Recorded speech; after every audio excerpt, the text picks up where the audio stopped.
let's be real, social media is a very selfish thing.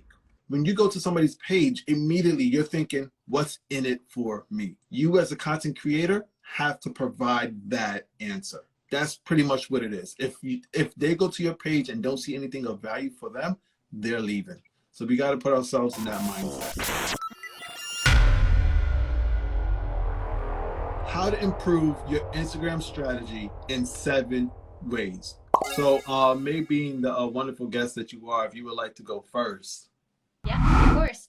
I think I wanted to step away from the cliche, but I think there's so much to talk about this, and there's so much bad advice on social media that I really want to talk about it. Okay, so guys, optimize your bio. And I mean, please, please, this has been said so Yep. much, but I think 50% of the bios that I read could be massively improved. So there's some message there that's either being translated wrong or not being said. I think, and please tell me your opinion on this, but your bio, unless you are launching something or have something very specific happening, your bio should be targeted towards your visitors, not your current followers. So it should close the deal. It's the handshake, Absolutely. right?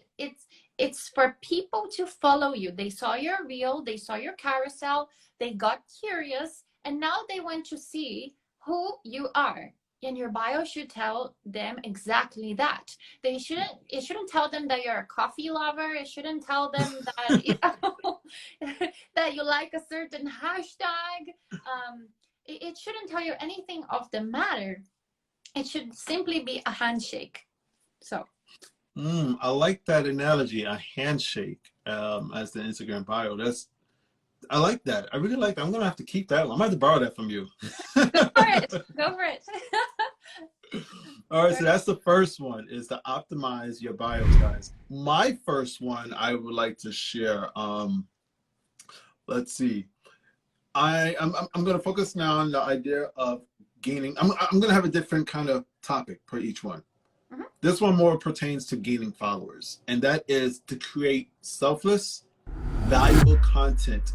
So you have to take you out of it and include others, because when it's all about you, there's no value to the people that are watching. You know, it's great that you ate a brand new burger at McDonald's, but how does that affect the people watching that content? You want to make it something that they can actually consider even saving, so that they can refer to it another time, or that they want to share with somebody else that they think will actually get value from as well. So I think once you take the you out of your content and make it more about them, your potential viewers and your current viewers, I think you start to realize that you've stepped your game to another level where your content evolves beyond you. And I think that's really important that you guys start considering. What I did you think about that? I think that has to be there 100%. But I would add one more thing that a lot of people ignore, and like a lot of people really ignore this one. And this is what makes you known online, is when you start creating a brand. So Heston, you do this very well. People see your content, they know it's from you. You know, they know what you expect, they know the type of content you create. And in my case, I like to think that I do this well too. I like to share my story. I like to remind people that, you know, I took one step at a time. It's nothing that was built overnight. I like to talk a little bit about my engineering background, my struggles that I overcame, my successes.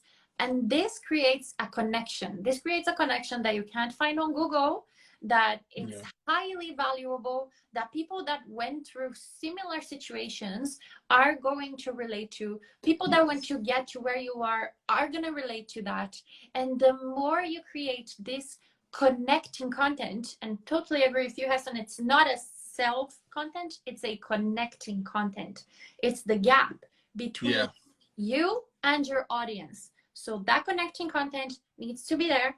And then after, you start creating that other valuable content that it's all about your audience, how to help your audience, how to, how to help them get from A to B, or overcome a certain pain point, or even create awareness of a pain point that they do have, but they don't know they have it. If your potential audience can't actually relate to you, it's very unlikely that they would follow you.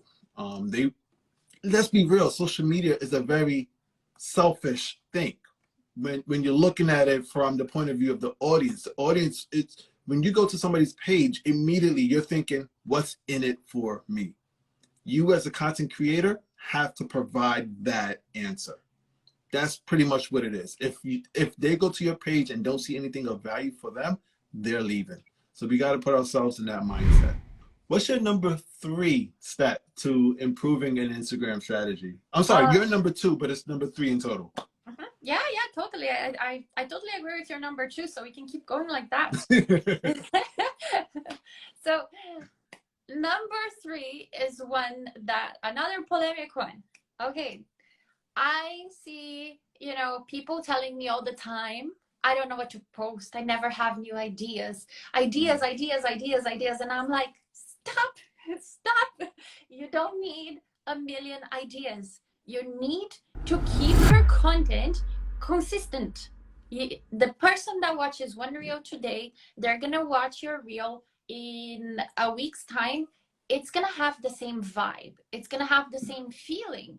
It might even have the same topics every now and then. You're just adding more to these same things. Like you are a Netflix show, people tune in to Netflix shows to always watch the same thing, the next episode, what happens next.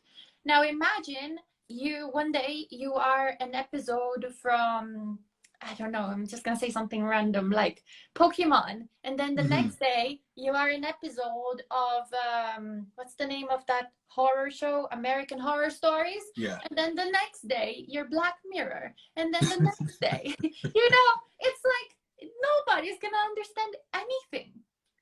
Yeah. So consistency in the vibe, consistency in the feelings, consistency in the topics. It's all about keeping the look and feel the same. My number 4, or the 4th one that we're talking about, this one relates to increasing engagement, because we always know that that's a big question that a lot of people are always asking about. They want to know, how do they increase engagement?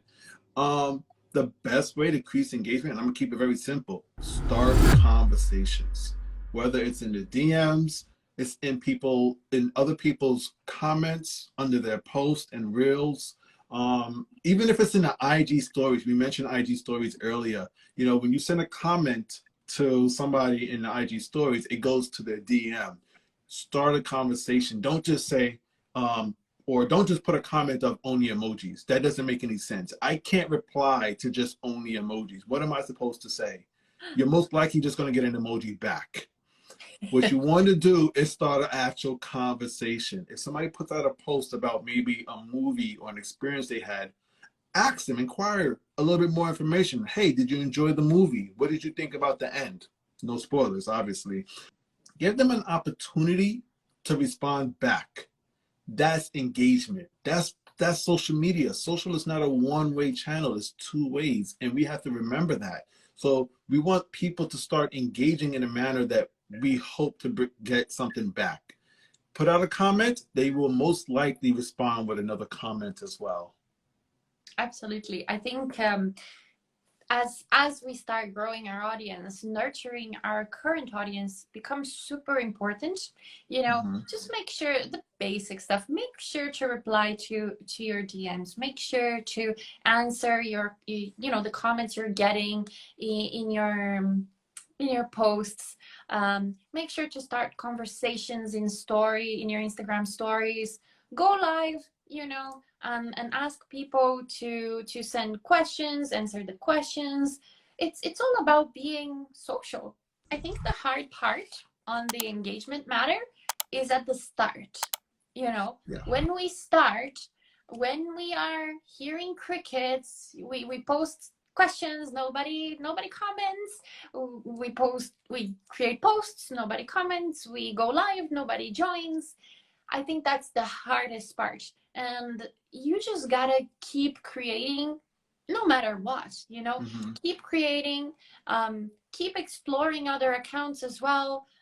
You know, bring the value you believe your audience will like, and they will come. They will come. If you're creating good content, if you're putting in the work, they will come. I think we're on to number 5, and that's on your side. What is number 5 for you? I have to say, okay, I'm gonna put a little bit more of my vibe here. Do better videos. Do better what? Videos. Do better videos. Easier said than done. Now you got to elaborate on doing better videos. I want to know what you think about that. All right, so better videos can mean a range of things, but maybe let's focus on one. Let's focus on generating desire, curiosity, making your audience feel included. And that's usually that means showing the behind the scenes.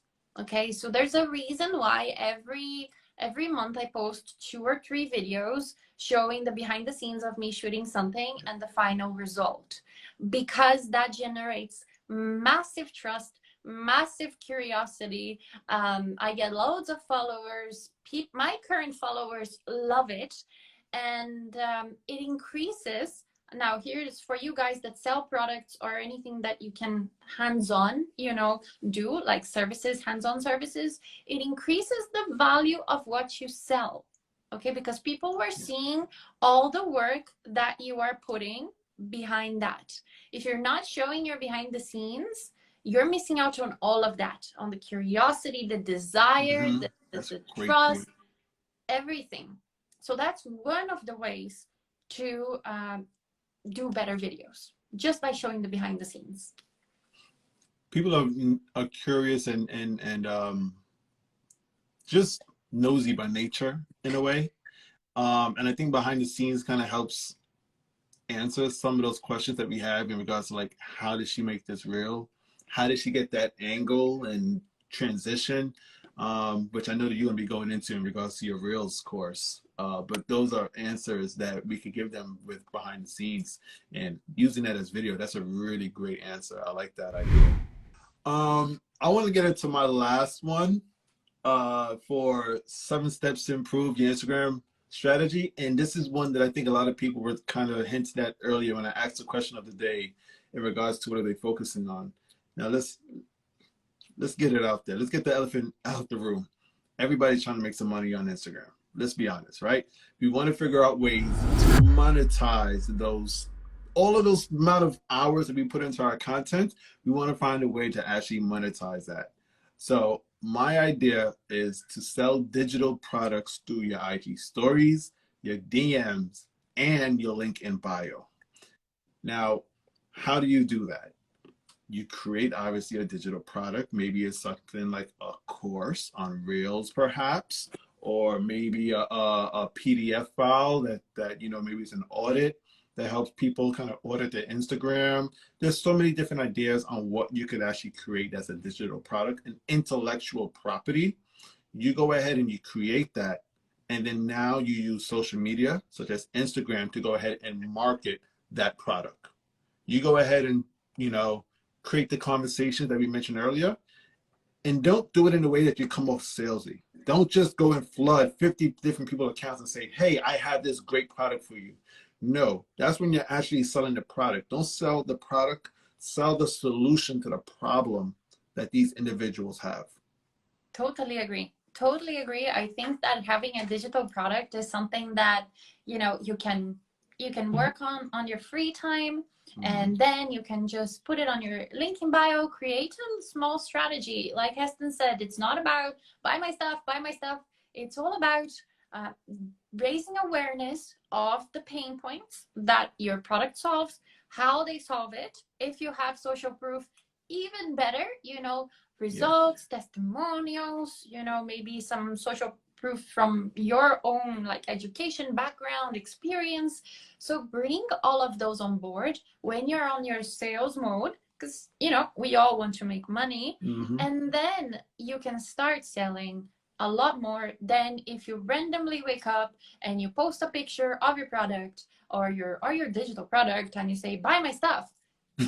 You know. So we are at our last one for our 7 steps to improve your Instagram strategy. And I would love to give the floor to you with the last tip for you guys to take notice of. So please go ahead and hit us with that great knowledge gem in regards to Instagram strategy. Okay, I have a good one for the end. Make your followers feel like they're part of something bigger. So it's not, you're not Google, you are not you know, a tips and tricks page, you are not just selling products, you have a big community that you are cultivating around your brand. So what does it mean to be part of this community? You know, for my community, it means that they go with me to adventures. They go with me to shooting days. I ask them if they prefer this or that. And I'm not talking about coffee or tea. I'm talking about, do they prefer shot A or shot B? You know, do they, I'm recording a class for my course. Anything you want to see inside it, I ask for their advice. So making your followers feel like they're part of something bigger is the best way to boost your engagement, to cultivate a community, and to really create something special on Instagram. Do you agree? I not only do I agree, I absolutely love those words you just stated.